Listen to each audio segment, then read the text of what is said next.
What would you say is their attitude towards drinking? Oh, that's a good question. I think in general, it's actually quite positive. Certainly, look at a song like Tyra Malka, Hmm. where it links the cup Yeah. to connection to one's family, Hmm. right? To heritage, to tradition, Hmm. to, triumphing or at least outliving your enemies. I drink for Mm. all of my enemies. Mm. Dimashka, right, where the guy says, my entire life has been facilitated by Mashka. Look at that, right? It might be my favorite one. Because it's hard to say he's wrong. Because it's like, okay, well, it's even funny how that was literally the social lubricant to make his parents get together. I'm amused by the obviously positive, but clearly a little bit jocular of a perspective on the role of whiskey in his life. He's not saying we drink whiskey from sunrise to sunset, but just maybe at key moments to make things advance in one's life or to make certain things happen. And to some degree, and I understand it's not saying like it's with me every day, but at my special occasions, at my bris milah, but even at my, engagement, at the wedding, at the all these very special occasions, it was there. It really helped propel me through life.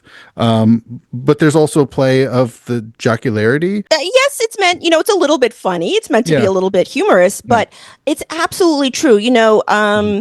I read Yiddish texts all the time, Mm-hmm. especially now because I'm teaching all the time. These are not texts that are about drinking at all. It's just depicting, everyday people's lives.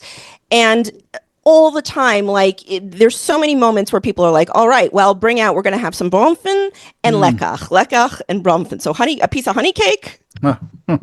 and bromfen. People had very hard lives, Drew. I mean, that's no like And Ashkenaz. fetish. Yeah, Yeah. it really, like, we know that people's lives were very hard and they Mm-hmm. didn't have a lot of luxuries. Most people, I mean, some people had, something, but I alcohol was one of those things that people had, even if it was just on Shabbos, that Mm-hmm. made Shabbos feel special. I would say, on the whole, when you have alcohol show up in a Yiddish song, Mm-hmm. it's generally like it's not stigmatized and it's not like, oh, I drank my life away. It's Mm. not the blues in that sense. Yeah. Even though, as I said, like there were people who were alcoholics and there Yeah. was domestic violence and such. Yeah. But in general, because alcohol was associated with these kind of sacred events, Mm-hmm. and sacred tasks like making kiddush at an engagement party, going to the Rebbe, of course, in the Hasidic setting. So Mm-hmm. there were so many moments and events where alcohol was part of sacred purpose, that Mm. a Jew was fulfilling their duty. And alcohol was just Mm. part of that, right? Like in Dimashka, where, he says the shadchan came, right? And they, Mm-hmm. they talked and they talked.